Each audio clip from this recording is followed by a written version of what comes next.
Alô você, bom dia, boa tarde, boa noite. Mais uma vez estamos aqui, eu e minha Varu. Tudo bem, Varu? Tudo jóia. O nosso quadro Casal de Fé, para dar aquele conselho, aquela indicação, aquela direção da parte do Senhor. Amém. E da parte da psicanálise, né? Aqui, minha Varu, psicanalista. Se precisar, pode contar com a gente aqui, tá? Amém. Seja qual hora que você vai assistir esse vídeo, estamos aqui mais uma vez com o nosso canal. Qual o canal? Casal de Fé. Casal de Fé. E você, Varu, tudo bem? Tudo jóia. Tá tudo jóia, Varu? Tudo jóia. Vamos mais uma vez dar aquela palhinha sobre alguns assuntos. E hoje o que eu achei interessante, tocou no meu coração, foi justamente um assunto que está em voga, né? A gente vê estatísticas aí falando aos montes. E eu queria falar um pouco, nós queríamos falar um pouco sobre casamento. Aliança ou emoção? Casamento hoje é visto como uma aliança ou emoção. O que você acha, Varu? Rapidinho, só para responder, direta. Aliança ou emoção? Nos dias de hoje tá emoção, né? Então tá bom. Casamento é um pacto bíblico, né? Sim. Mas nos dias de hoje a gente vê muito emoção. A gente tem três textos separados que são bem interessantes. Um começa em Gênesis 2, que a gente já conhece. Vou pedir a Varu para ler. Pode ler, Varu?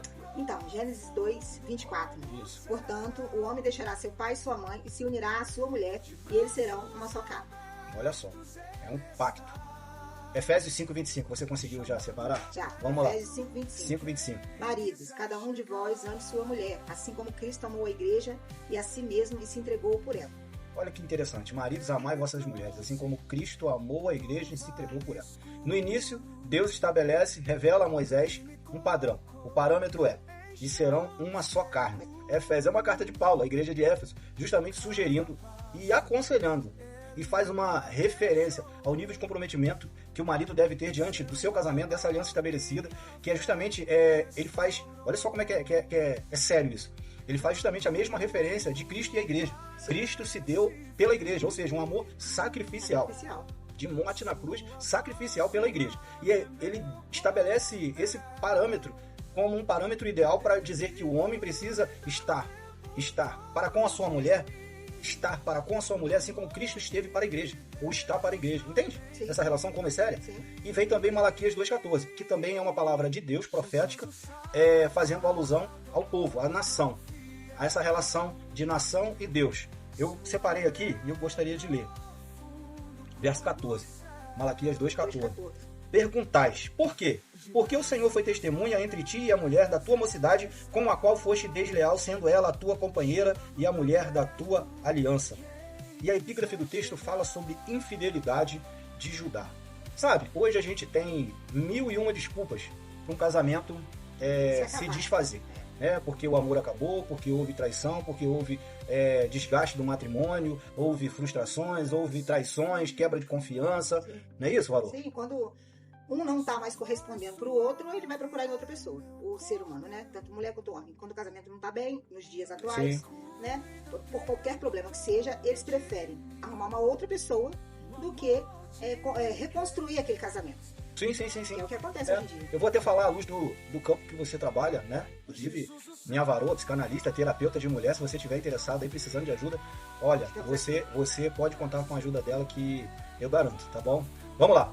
A psicanálise, por exemplo, ela trata e observa o casamento como desejos inconscientes, não é isso? Expectativas emocionais, ou seja, carências afetivas. Porque às vezes a pessoa casa buscando no outro aquilo que lhe faltou na infância. Ou, muitas das vezes, ele casa com alguém que espera ser igual ao seu pai ou a sua mãe.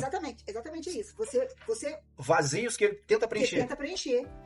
Às vezes você teve um pai ausente e aí você procura essa carência afetiva paterna, você procura no marido, então você espera que seu marido seja seu pai e não seu marido. É verdade. E vice-versa. É o que acontece hoje em dia. E aí acontecem as frustrações, porque ele não vai ser o seu pai, ela não vai ser sua mãe. Entende? Então a pessoa se frustra e aí, muitas das vezes, o casamento termina, acaba e se procura outro. Porque se perdem, né? Sim. Se perdem nesse comprometimento. Porque a intenção real de você casar com uma outra pessoa não é você procurar aquilo que lhe falta emocionalmente no outro. Por isso, o tópico desse debate de hoje, né? Desse aconselhamento, aliança ou emoção? Eu anotei aqui, aliança ou emoção. O que tem fundamentado o teu casamento? A aliança ou a emoção? Ou a emoção. Que às vezes, pela emoção, teu casamento vai aos trancos e barrancos. Mas pela aliança, comprometimento, entender de fato o que significa o casamento diante de Deus, talvez você mude completamente a perspectiva na forma de tratar, na forma de cuidar, na forma de amar, na forma de perdoar, não é verdade? Eu ouvi uma frase hoje na internet que a moça falou que casamento é doação, não divisão. Então, muitas das vezes você casa e esperando que teu marido... É tipo assim, é como se fosse uma troca, uma reciprocidade. Então, por exemplo, se eu lavei a louça de manhã, o meu marido tem que lavar a louça à noite. Sim, entendi. E sempre esperando isso. Então, quando ele não supre aquilo que você está esperando, ou quando ela não supre aquilo que você está esperando, você se desanima, fica, não entende e começa a ter determinadas cobranças que não é o que vai sustentar ali o seu casamento. A gente pode observar que, à luz da Bíblia, o casamento é uma aliança entre os cônjuges e Deus, né? Sim. E se a gente olhar a luz que a gente vê hoje no dia a dia, o casamento tem sido baseado nas emoções, tá? Só que as emoções mudam, concorda comigo? Sim. Concorda comigo? Sim. E a aliança não muda, ela permanece. Aí vem a grande pergunta, eu anotei essa pergunta porque isso cabe para você refletir. Estou vivendo, ou você está vivendo, o seu casamento baseado no que sente ou no compromisso que você assumiu diante de Deus? Sim. Vai para refletir sobre isso, como é sério. Estou vivendo o meu casamento baseado no que sinto ou no compromisso que eu assumi diante de Deus? O que você pode falar sobre isso? Então, é aquilo que a gente vem conversando desde o início, né? Quando a gente projeta no outro aquilo que você queria que acontecesse e aquilo não acontece, você se frustra. Então, todas as vezes que você depositar confiança em cima do outro, esperando alguma coisa em troca, por isso que a frase é dita, casamento é doação, você tem que doar. Será que eu posso dizer que casamento revela quem somos? Pode ser. Pode ser? Pode ser. Porque vamos pensar racionalmente. Casamento revela quem a gente é. A gente sai da casa dos pais ou dos parentes. Sim. E vamos casar. Aí, de repente, você começa, porque não tem jeito. Você pode ser uma pessoa nas suas relações sociais, mas dentro de casa, às vezes, você não consegue permanecer muito com aquela máscara do bom moço. Do bom moço. Vamos botar aspas. É. Chega em casa, realmente, às vezes cai o mau humor, o cansaço, a tristeza, às vezes o estresse do trabalho, e você revela se uma pessoa sem paciência, uma pessoa intolerante, uma pessoa que não sabe lidar com pressões, não é verdade? Exatamente. Por isso que amar é decisão. É uma você decisão. tem que decidir que você vai amar todos os dias a mesma pessoa. Isso. Independente dos erros, das falhas, das coisas ruins. Aí você tem que depositar o teu amor para aquela pessoa e vice-versa. Não é só você também doar, não. É uma via de mão dupla. Então, não pode falar. Não, é isso aí. É uma via de mão dupla. A psicanálise, por exemplo, quando a gente usa um pouco essa corrente de entendimento, você começa a perceber que ela te explica que o sentimento ele está oscilando o tempo todo, não é verdade? Porque a gente vive vários momentos da nossa vida. Então, existe no relacionamento o início, a paixão, depois da paixão, se você deixar, vai esfriando, depois você tem que ir ali alimentando aquilo ali e entender que são fases da vida. E todas essas fases da nossa vida, a gente vai ter essas oscilações. E se você não tiver esse entendimento de comprometimento, fica difícil. Ou de decisão amar, exatamente. de amar. Então vem uma outra pergunta. Até de perdoar. Deixa eu te fazer uma pergunta. É possível sustentar um casamento sem amor? O que você tem pra me dizer, Varoa? Quando a gente decide amar, não é? Eu acho que sem amor... Dizer que é sem amor é muito forte. Então, a pergunta que eu deixei aqui é justamente para gerar um debate. Eu gerar uma pergunta para você. É possível sustentar um casamento mesmo quando não se sente amor? Aí é que tá a grande questão. Mas aí quando a pessoa... Depende como a pessoa vai interpretar o que é amor. Exato. Se amor é só um sentimento, ele vai estar volúvel e oscilante. Se o amor estabelecido naquele casamento é uma decisão, ele se torna sacrificial. Não é verdade? Assim como Cristo amou a igreja. Assim como Cristo amou a igreja. E isso vale para as duas partes. Porque às vezes a gente fala, tá? E aí a pessoa já logo fala assim, mas eu me doei e ele não se doou. Casamento é constituído de duas pessoas. Isso. Então, são duas pessoas que têm que ter a mesma linha. É verdade. Agora, tem que ter a mesma decisão. Eu decido amar você todos os dias, assim como você decide me amar todos os dias. Agora, a gente pode perceber que geralmente as pessoas se unem hoje, 1 mês, 2 meses, 3 meses, 4 meses já estão casando. Sabe o que parece? Que é uma idealização que daqui a pouco vai ser frustrada, porque é muito rápido. Parece que você cria na sua mente uma fantasia sobre o casamento e quando de fato você vive aquilo, você cai em si, a tua ficha cai sobre questões de relacionamento, questões de... como é que eu vou explicar? Questões de você lidar com o próximo, saber perdoar, saber relevar, saber deixar determinadas coisas de lado em relação ao que você acha correto, abrir mão. O difícil de você casar com uma pessoa muito rápido, por exemplo, 1 mês, 2 meses depois de já estar namorando, você logo casar, é porque você não conhece aquela pessoa. Você está idealizando uma pessoa, aquele príncipe encantado ou aquela mulher maravilhosa de início de namoro. Você tem que ter um pouco mais de convivência para você entender quem é aquela pessoa e aquela pessoa te conhecer. Você conhecer aquela pessoa, conhecer os defeitos, conhecer as coisas boas, as coisas ruins, tudo. E vice-versa. Verdade. Por isso que não se pode logo... Tem muitas pessoas vão dizer assim, mas eu namorei durante 10 anos, casei e meu casamento durou 2 anos. E eu separei. E eu namorei 3 meses e casei e tô casada há 20 anos. Pode acontecer? Pode acontecer. Mas eu não posso transformar em regra só exceções. Exatamente. Você não pode transformar em regra aquilo que é exceção. Às vezes, você namorou, 6 meses só e casou e aquela pessoa era pra você, vocês conseguiram se fundir e deu certo. E pode também não acontecer. Você vê um monte de feminicídio hoje em dia justamente porque a pessoa conhece o homem, a mulher conhece o homem, vai morar com ele 2 meses depois do namoro, depois ele se torna uma pessoa agressiva, violenta. Você não teve esse tempo de convivência para saber como aquela pessoa era nas coisas do dia a dia, no cotidiano, no dia a dia. Verdade. Agora eu vou te fazer uma pergunta, Valor. Vem Olho no olho, olho no olho. ele, ó. O seu cônjuge é real ou é uma expectativa que você criou? Ih, demorou muito pra responder. No atual tempo que eu estou vivendo. Porque você, como é que é? Repete a pergunta. O seu cônjuge é real? O seu cônjuge é real ou é uma expectativa que você criou? Então, hoje em dia, o meu cônjuge é real. Mas tem determinados momentos que você acha. Já teve um momento que você achou que Sim. você que criou aquilo ali e de repente você se frustrou. Você idealiza a pessoa. Por isso que existe.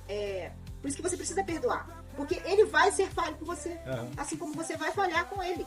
Então, e se não houver verdade. perdão, Isso aí. para que vocês consigam retomar a caminhada, nenhum casamento dá certo. Então, Todo isso- mundo falha. Porque a caminhada ela envolve ciclos, né? Sim. E veja bem, a Bíblia fala sobre restauração. Então, quando há a quebra às vezes de respeito, quebra de confiança, há necessidade de uma restauração. E a Bíblia aponta a direção dessa restauração, que é o perdão em Cristo. Sim. Tem que ser através de Cristo. Sim, Senão você certo. não vai conseguir perdoar o próximo ou o teu cônjuge.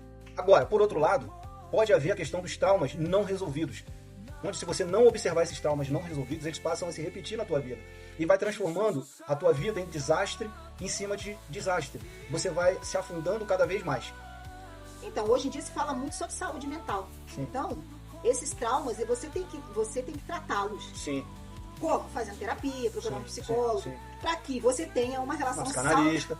para que você tenha uma relação saudável com o seu cônjuge. Que todas as vezes que você pegar todos os seus traumas e trouxer ele para sua relação e deixar isso ficar muito bagunçado e você não se conhecer, vai ser fadado ao fracasso. Sim. Eu vou Por deixar isso que existe perdão, Isso aí. para tudo isso.